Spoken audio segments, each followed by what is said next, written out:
Nandirito na ang the biggest changes sa Raider series, ang paglabas at pagdating ng panibagong Suzuki Raider R150 Pro.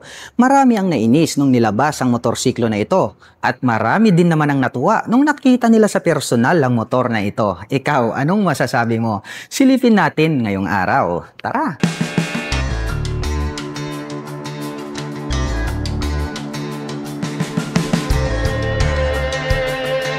Ito pong muka ng Suzuki Raider 150 Pro ay kakaiba. Kumbaga, naiiba po siya sa lahat po ng mga Suzuki Raider series. Dahil ito pong kanyang main headlight ay hinango po ito at kinuha sa Gixxer series. Kaya kung inyong nakita ito sa gitna ng daan at flat yung kanyang headlight design, ay marirecognize natin agad na ito na po yung pinakabagong Suzuki Raider R150 Pro. Ito pong kanyang main headlight ay nahahati po ito sa tatlo at naka full LED na po ito pong kanyang high beam at low beam. At naka pop up naman po ito pong kanyang mga malalaki na bulb type na turn signals. At mayroon din po pala siyang little visor na black color dito po. Nakakonect sa kanyang meter panel display. At mayroon naman po siyang Suzuki logo na chrome color dito po sa bandang gitna. At ito po ay gumagamit ng telescopic fork na black color para po rito sa kanyang front suspension. Naka single rotor disc brake na flower design with 2-pot caliper na black color. At equipped na po pala ito ng single channel ABS dito po sa harapan. At ito pong kanyang cast wheel ay black color po ito. At ang sukat po ng kanyang gulong rito po sa harapan ay mayroong sukat na 70/90/17 at ito po ay naka-tubeless na. Naka fully digital meter panel display po ito at naka-smart keyless system na po ito pong kanyang ignition. I-activate po natin ito pong motorsiklo na ito. Push lang po natin ito pong kanyang knob and then twist po natin para mag-on ito pong ating motorcycle. Ang makikita po natin dito sa magkabila yung kanyang mga light indicators. Naka-neutral po siya ngayon at naka-on po yung kanyang ABS or anti-lock braking system. Mayroon naman po siyang 2-button selector dito po sa bandang ibaba. At ang makikita po natin dito po sa kanyang meter panel display, nandirito po yung kanyang clock,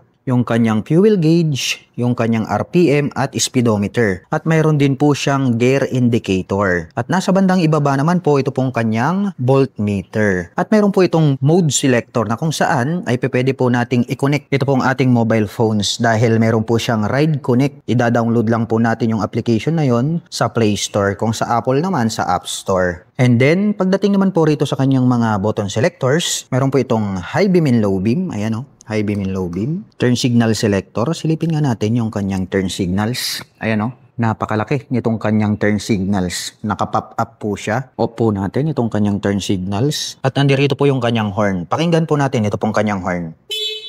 Napakalakas po nitong kanyang horn, no? Hindi nyo na kailangang mag-aftermarket. Yung stock pa lang, sold na po siya. At nandito naman po sa kabila, ito pong kanyang electric starter. Itim po ang kulay, ito pong kanyang mga handle grip. At black color naman po ito pong kanyang clutch lever. At itim din po ang kulay nito pong kanyang front brake lever. Gaya nga po ng sabi ko sa inyo, ito pong kanyang ignition ay naka-smart keyless system na. O diba, loaded po sa features. Ito pong kanilang pinakabagong Raider R150 Pro. Bukod sa naka-anti-lock braking system na po, dito sa harapan ay naka-smart keyless system pa yung kanyang ignition. At bukod dyan, mayroon pa po siyang Ride Connect na kung saan ay pwedeng i-connect ang ating mga smartphones. At ang bago po rito sa kanilang Raider 150 Pro, no? Bukod sa naka-emboss tong part na to, nagkaroon po siya ng additional packet dito po sa gitna. May door dito na pwede nating i-push and then buksan po natin. Malalim din po ito kaya lang po hindi po kasya rito ang isang mobile phone. So i-check po natin itong aking pinakamaliit na mobile phones. Samsung S22 Plus. Hindi po siya kasya. So ito pong front pocket na to ay ideal po ito para paglagyan po ng coins or gloves. At ang kagandahan naman po nito pong ating Suzuki Raider 150 Pro ay meron na po siyang integrated na USB Type-A port. Gagamit na lamang po kayo rito ng USB cable ay makakapag-recharge na po kayo ng inyong mga dalang mobile phones at gadgets. At isa pa po sa mga nagustuhan ko rito po sa bagong design ng Suzuki Raider R150 Pro ay ito pong kanyang side profile. Dahil itong naka-emboss na part na to nag-continuous hanggang rito po sa dulo at nagkaroon po siya dito ng additional na windlet na kung saan ay for better ergonomics design. May nakalagay naman po rito na Suzuki na decal. Nagkaroon po siya rito ng 3 pins, may butas sa gitna at nagkaroon po ng extension cover. Ito pong kanyang engine. Kaya maporma talaga yung kanyang dating. At ito naman pong kanyang upuan, pahaba po ito.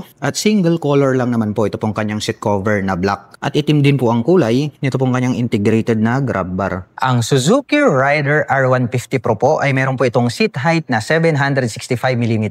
At mayroon naman po itong ground clearance na 150mm. Ngayon naman po ay susubukan nating sakyan para may pakita ko sa inyo kung gaano nga ba ito kataas. Napakababa po pala talaga nito pong Suzuki Rider R150 Pro. At sa tansya ko naman ay kayang-kaya po itong maabot na mga 4'11 and above. At para po sa mga magtatanong, ang height ko po ay 5'6". Makikita nyo naman, lapat na lapat po yung ating mga paa. Kaya komportable po ito para po sa mga tulad ko na 5'6 in height.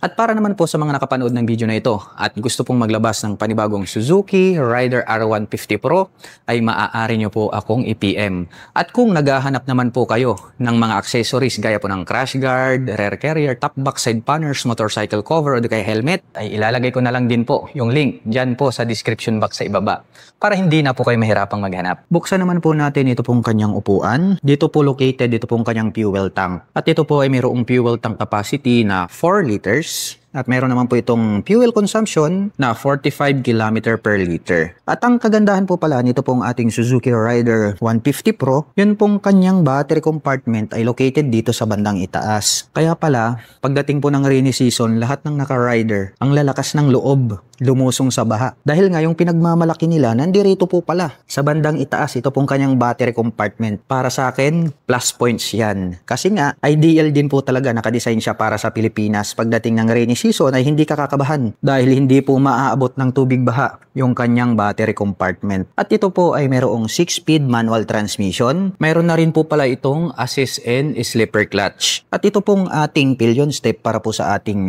rider at back rider ay chrome color po ito na alloy kaya hindi po yan nagra-rust. Black color naman po na die-cast ito pong kanyang brace. At ito pong kanyang center stand at side stand ay tubular metal po ito. At tubular metal din po ito pong kanyang swing arm. Mayroon po itong chain protector at gumagamit naman po ito ng monoshock absorber para po rito sa kanyang rear suspension. At kung bubuksan po natin ito pong ating upuan, ay dito naman po located ito pong kanyang susian. So, lilinawin lang po natin ha, yung kanyang ignition ay naka-smart keyless system. Ngunit separated po yung kanyang seat opener. Susi po yan, nandirito po siya sa bandang dulo. Silipin naman po natin ito pong kanyang taillight. Ito pong kanyang taillight, yung design, the same pa rin sa previous. Pero ang pagkakaiba lang, sineparate po nila ito pong kanyang mga bulb type na turn signals. Doon po sa before is yung previous, nandirito po. Included po sa kanyang brake light yung kanyang turn signals. Ngayon, separated na. Ayan o, nakalabas na po siya.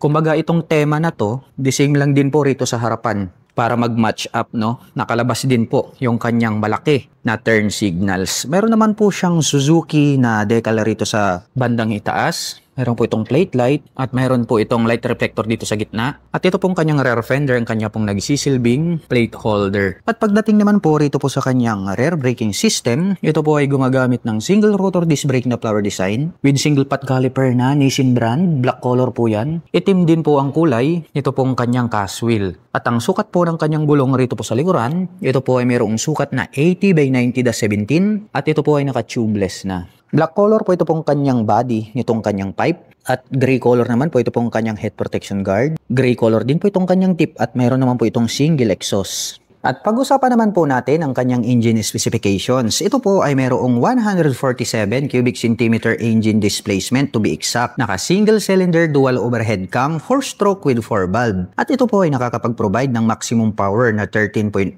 kW at 10,000 RPM. Habang nakakapagbigay naman po ito ng maximum torque na 13.8 Nm at 8,500 RPM. At ang presyo po ng pinakabagong Suzuki Raider R150 Pro ay nagkakahalaga po ito ng 146,400 pesos. At kung gusto mo pong kumuha ng hulugan ay kailangan mo pong mag-down payment ng 10,000 pesos. At meron po itong monthly installment na 7,424 pesos sa loob ng 3 taon.